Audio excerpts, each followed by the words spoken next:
This is the Lone Crater YouTube. We hope this video helps. You start by eliminating the easy signal causes. First, make sure the power cable and video cable are firmly connected and the monitor LED is on.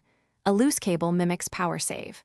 Once done, use the monitor buttons to open the OSD and locate power save, auto sleep, or deep sleep options.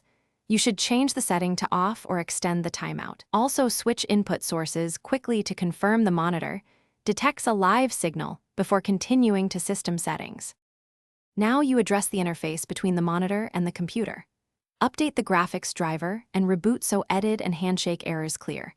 This often stops false power save triggers. Make sure your operating system power plan prevents the display from sleeping by setting display timeouts to never or a long interval. If using HDMI or DisplayPort adapters, try a direct cable or alternate device to see whether the monitor still enters power save, which helps you know whether the problem is the monitor or the source. Finish by restoring the monitor to factory defaults from the OSD so any corrupted setting returns to normal. Then power cycle the monitor and PC to complete handshakes. Swap in a fresh HDMI/DP cable and test with a different laptop or media player to confirm the issue follows the monitor or the source.